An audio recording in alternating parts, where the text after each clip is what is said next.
अस्सलाम वालेकुम। Welcome to yummy treats. कैसे हैं आप सब? अल्लाह ताला सबको अपने हिफ्ज़ अमान में रखे। तो आज मैं आपके लिए लेके आई हूँ शाही दाल माश की रेसिपी। जी हाँ, दाल माश सबकी मोस्ट फेवरेट है। शायद ही कोई ऐसा इंसान हो जिसे ये नापसंद हो। होटल्स में ये एक बड़ा ख़ास आइटम होता है। ढाबों से लेकर बड़े बड़े रेस्टोरेंट्स तक हर जगह चलती है। लेकिन आज मैं आपको जो रेसिपी दे रही हूँ दाल माश की, टेस्ट तो बिल्कुल वैसा ही बनेगा लेकिन थोड़ा-सा हेल्दी, बिकॉज़ होटल में जब आप खाते हैं तो उसपे बहुत सारा ऑयल और बहुत ज़्यादा मसाले, बिल्कुल नहीं, घर के मसालों से बनाएँगे और इंशाल्लाह बेहतरीन ज़ायका बनेगा। तो शुरू करते हैं आज की रेसिपी। बिस्मिल्लाहिर्रहमानिर्रहीम। कुकर में मैंने सबसे पहले ऑयल डाला है। यहाँ पे मैं आधा कप ऑयल इस्तेमाल कर रही हूँ। आधा कप अभी इस्तेमाल किया है और 1/4 कप बाद में इसके तड़के के लिए इस्तेमाल होगा। अब ऑयल को अच्छे से गरम करेंगे और जब ये अच्छे से गर्म होगा, प्याज हमने फिर इसमें शामिल करना है, क्योंकि अगर आप ठंडे ऑयल में प्याज शामिल करते हैं तो फिर जल्दी क्रिस्पी नहीं होता और उसका जायका उतना अच्छा नहीं बनता। यहाँ पे मैंने 2 मीडियम साइज़ के प्याज, उनको पहले मैंने धोया और उसके बाद फिर काटा। आप भी हमेशा जब भी कोई भी सालन वगैरह बनाएं या कुछ भी बनाएं तो प्याज को कटिंग से पहले वॉश कर लिया करें। इससे प्याज बहुत जल्दी क्रिस्पी और ब्राउन हो जाता है और उसमें एक्स्ट्रा पानी भी नहीं आता। 4 से 5 मिनट टोटल लगते हैं। यहाँ पे देखिए प्याज का बहुत अच्छा सा गोल्डन सा ब्राउन कलर हो गया शुरू। यहाँ पे मैंने 2 टेबलस्पून जिंजर गार्लिक का पेस्ट डाला है और 7 से 8 सब्ज़ मिर्चों का पेस्ट है। मैं फ्रोज़न इस्तेमाल कर रही हूँ, आप चाहें तो फ्रेश भी इस्तेमाल कर सकते हैं। हर किसी का अपना अपना तरीका होता है। अब इसको 2 से 3 मिनट के लिए अच्छे से भूनेंगे और ये फ्रोज़न है इसलिए इसमें जो पानी है उसी में जो प्याज है वो देखिए घुलना शुरू हो चुका है। इसको बहुत अच्छे से भूनेंगे और जब ये बिल्कुल ऑयल छोड़ देगा, प्याज और ऑयल अलग हो जाएगा, तब मैंने इसमें 2 टमाटर डाले हैं। इनका मैंने छिलका उतार लिया था, ये भी फ्रोज़न है। तो इसे फ्रीज़ करने का ये फ़ायदा होता है कि छिलका बहुत आसानी से रिमूव हो जाता है। तो अगर आप वैसे इस्तेमाल करना चाहें, काट के पेस्ट बना के इस्तेमाल करना चाहें, वो आपकी चॉइस पे है। तो लेकिन इन चीज़ को फॉलो कीजिएगा, जैसे स्टेप बाय स्टेप के प्याज को पहले ब्राउन करना है, फिर उसमें लहसुन अदरक का पेस्ट और सब्ज़ मिर्चें डालनी हैं और जब प्याज जरा घुलना शुरू हो जाए और घी अलग कर दे, टमाटर अपने फिर डालने हैं, क्योंकि फिर जो टमाटरों का जो पानी है उसमें वो प्याज जो है बहुत अच्छे से घुल जाएगा। ये बेसिकली तड़का बनाने का तरीका है हर एक रेसिपी के लिए। अब इसमें जाएंगे मसाले। 1 टेबलस्पून नमक, 1 टेबलस्पून सुरख मिर्च, 1 टेबलस्पून धनिया ज़ीरा पाउडर। ये मैं घर में खुद पीस के रखती हूँ, तो मैंने धनिया और ज़ीरा एक साथ मिक्स करके पीसा होता है। 1 टीस्पून हल्दी पाउडर। अब इन मसालों को 1 मिनट के लिए भूनेंगे और यहाँ पे हल्का सा पानी का छींटा लगाना है ताकि मसाले जले नहीं।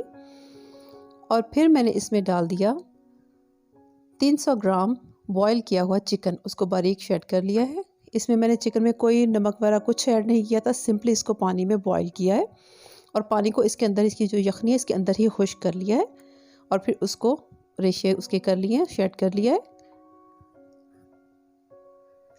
300 ग्राम ही दाल थी, मतलब कि एक बड़ा मग मैंने लिया था और उसके बराबर ही मैंने चिकन लिया है। आप चाहें तो चिकन हाफ़ रेशो में भी इस्तेमाल कर सकते हैं, इक्वल रेशो में भी इस्तेमाल कर सकते हैं, वो आपकी अपनी चॉइस पे है। लेकिन मैं इसे इस तरीके से बनाती हूँ। 4 से 5 मिनट तक चिकन को बहुत अच्छे से भूनना है ताकि मसालों का एक अच्छा सा टेस्ट भी इसके अंदर आ जाए और बॉयल करने के बाद भी वो जो कच्चापन सा चिकन में रह जाता है ना, वो ख़त्म हो जाए। 4 से 5 मिनट तक इसको बहुत अच्छे से भून लिया मैंने और फिर मैंने इसमें दाल माश शामिल कर दी है, जो कि मैंने तकरीबन आधा घंटा पहले अच्छे से धो के तो भिगो दी थी। और अब मैंने इसमें तकरीबन 1.5 गिलास पानी ऐड किया। पहले 1 गिलास पानी ऐड किया। ये आप अपनी हिसाब से करेंगे, क्योंकि आपके हर किसी का अलग अलग होता है। किसी के पानी से दाल बहुत जल्दी गल जाती है, किसी से नहीं गलती है। तो मैंने यहाँ पे तकरीबन 1.5 गिलास पानी जो है वो इसमें शामिल किया है और अब मैं इसको बंद करके 8 मिनट के लिए टाइम दूंगी, क्योंकि दाल माश को कभी भी 100% कुक नहीं करते हैं, वरना वो बिल्कुल उसका पेस्ट सा बन जाता है और उसका बिल्कुल मज़ा नहीं आता। ये देखिए यहाँ पे 8 मिनट के बाद जब मैंने खोला तो ये देखिए ये 95% तक कुक करनी होती है। तो वो दाल हमारी बहुत अच्छे से कुक हो चुकी है और अभी इसमें थोड़ा सा पानी मौजूद है, तो इस पानी को अब हम खुश्क करेंगे मीडियम फ्लेम पे। और यहाँ पे पहले हम दाल को चेक कर लेंगे। ये देखिए दाल बहुत अच्छे से गल चुकी है, लेकिन बिल्कुल घुली सी नहीं हुई है, अलग अलग एक एक दाना आपको नज़र आ रहा है। अब मीडियम फ्लेम पे इसके पानी को अच्छे से खुश्क कर लेंगे। 2 से 3 मिनट लगेंगे इस पानी को खुश्क होने में, क्योंकि पहले भी पूरे हिसाब से हमने पानी इसमें डाला था। ये अब आप देख रहे हैं चम्मच चलाते हुए, ताकि ये नीचे ना लग जाए। और ये देखिए पानी खुश्क हो चुका है इसके अंदर से, अब इसका घी भी अलग होना शुरू हो गया। इट मीन्स कि ये हमारी दाल जो है ये बिल्कुल तैयार हो चुकी है। तो अब हम इसके लिए तड़का बनाएंगे, वो भी बिल्कुल सिंपल। मेरे ख्याल में इतनी मज़ेदार दाल माश की रेसिपी और इतने सिंपल तरीके से आपको कहीं नहीं मिलेगी। यहाँ पे मैंने एक पैन में 1/4 कप ऑयल लिया है और इसको हम तड़का लगाएंगे। मैंने यहाँ पे सिर्फ 2 सब्ज़ मिर्चें ली हैं मीडियम साइज़ की, और उनके बीज मैंने ज़्यादातर निकाल दिए, थोड़े से इसके अंदर है, क्योंकि वरना फिर बहुत ज़्यादा स्पाइसी हो जाएगी। आप चाहें तो साथ में अदरक भी शामिल कर सकते हैं, मैंने अदरक शामिल नहीं किया था। तो इसको हमने कुछ सेकंड्स के लिए हल्का सा सौते करना है, ताकि मिर्चों का एक बड़ा अच्छा सा जो ग्रीन कलर होता है ना वो निकल के आए सामने। और ये देखिए सिर्फ कुछ सेकंड के लिए, 10 से 15 सेकंड के लिए मैंने मिर्चों को फ्राई किया। और मैंने इसको कुकर के अंदर ही तड़का लगाया। आप चाहें तो बाउल में शिफ्ट करने के बाद भी तड़का लगा सकते हैं, लेकिन मैं इसके अंदर ऐसे ही लगाती हूँ। ये मैं आपको अपने तरीके से सिखा रही हूँ। मैं आपको पहले भी कई दफ़ा बता चुकी हूँ, मैं कोई प्रोफेशनल शेफ़ नहीं हूँ।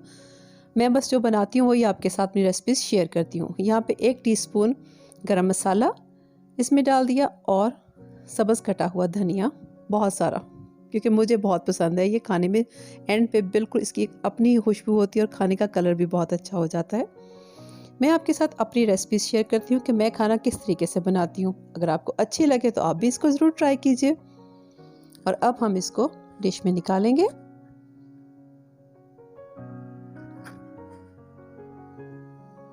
ये देखिए हमारी मज़ेदार सी शाही दाल माश तैयार है। बहुत ही लजीज, बहुत ही जायकेदार। आप इसको ज़रूर ट्राई करें। इतनी सिंपल और इतनी आसान रेसिपी आपको कहीं नहीं मिलेगी। इंशाल्लाह ताला आप एक दफ़ा इस तरह से बनाएंगे तो बार बार इसे बनाएंगे। अब इसको गर्मा गर्म चपाती के साथ बेशक खाएं या पराठे के साथ। वैसे मैं तो प्रेफर करती हूँ इसको पराठे के साथ खाना। गर्मा गर्म क्रिस्पी सा पराठा हो और उसके साथ ये माश की दाल। अगर वीडियो अच्छी लगी हो तो लाइक कीजिए और मेरे चैनल को सब्सक्राइब कीजिए, और मुझे बताइए आप किस किस्म की रेसिपीज़ देखना चाहते हैं। जी हाँ, मैंने कहा ना, खस्ता सा पराठा, गर्मा गर्म पराठा बनाएं और उसके साथ इस दाल को एंजॉय करें। नेक्स्ट रेसिपी के लिए अपना बहुत ख्याल रखिएगा। अल्लाह हाफिज़।